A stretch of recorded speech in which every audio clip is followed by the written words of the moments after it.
Hello, my droplets.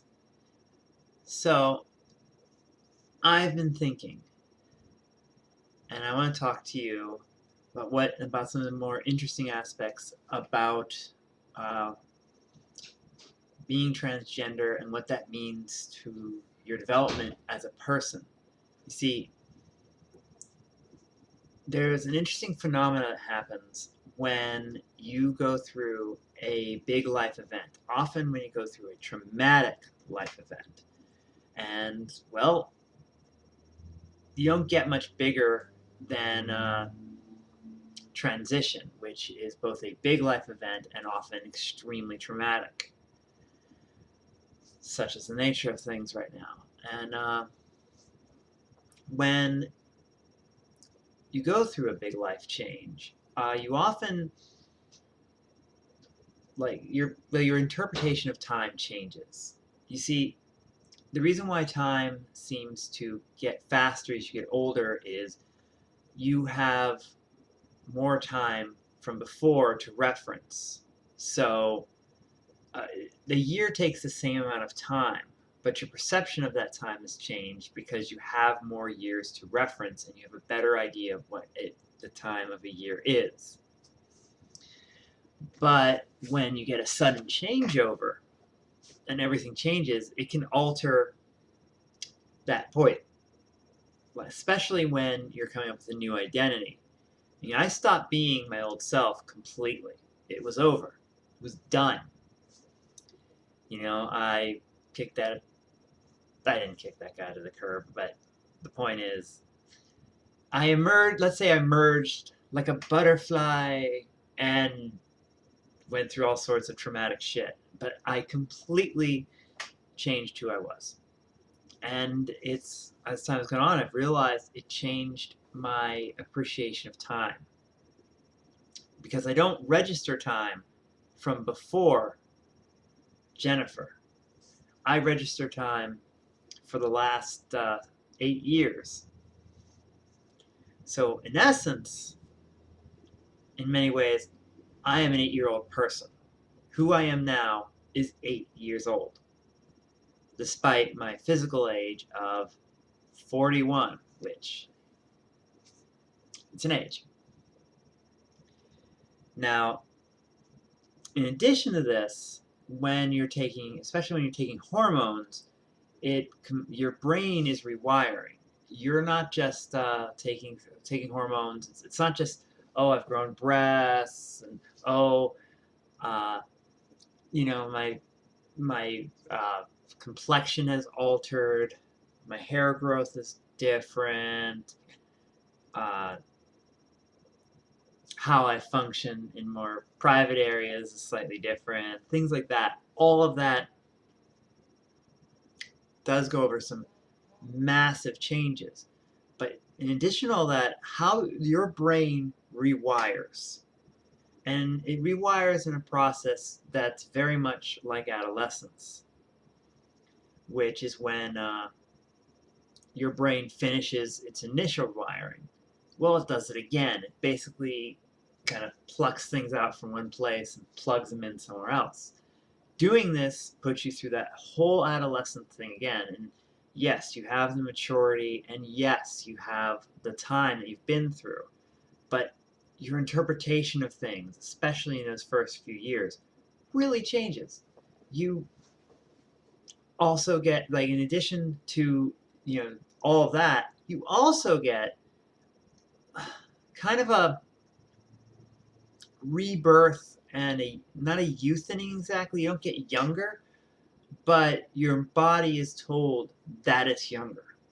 Your body wants to go through the same thing as adolescence, so it starts doing adolescent things. You might get pimples, you might get aches. I mean, breasts hurt coming in, they just hurt. So there's all these changes, and your brain is rewired, and you have a time coming in where you're registering yourself as a younger person than you chronologically are. Or should I say, let's say physically. So all that this leads to is one of the things I've seen with a lot of trans people, and I think it's one of the things that sometimes puts other people who haven't gone through this off, is that I call it 21 at 41. I function kind of mentally a bit, maybe maturity-wise, maybe emotionally. It's kind of hard to read. Closer to, say, a millennial than I do to someone who, I believe I'm in Gen X. I mean, I have the same memories as Gen X. I have many of the same experiences. But how I process things now is, well, it's been rewired. It's been started over. So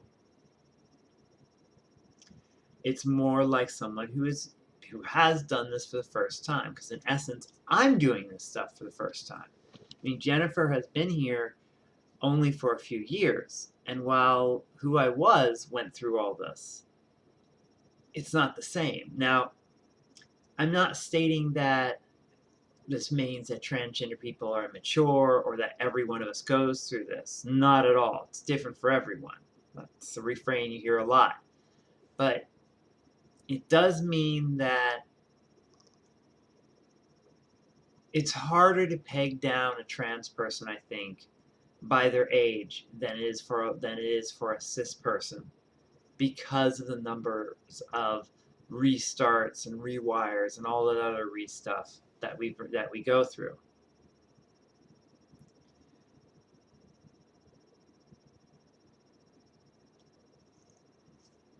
So, in essence, what I'm saying is when you're interacting with a trans person and they come off as possibly, in your opinion, as immature or just weird or age inappropriate, whatever that bullshit means, I think the best thing to do is to remember that we're not in the same place that you are. We are in our place. We are in our time and our age. And it's going to be different than a lot of people realize. And so, yeah, think of that whenever you interact with a trans person. And that includes trans people interacting with trans people. Because like I said, this isn't universal. But it can kind of turn back the mental clock slightly, making you feel like you're of a different age. It's done it for me. I mean, maybe I'm just, you know, vastly immature for my age, or I'm secretly actually a vampire and I'll be this age forever. I doubt that one, but one can hope. The point is that that's one of the things that I don't often see people mention. That's important to think about. For a lot of trans people, I'd say it's 21 at 41, and that can be hard for other people to understand. And so it's just a little thing to consider whenever you're talking to a trans person, especially one who waited until like later in life to transition. All right, thanks for your time. I love you, my droplets. Bye.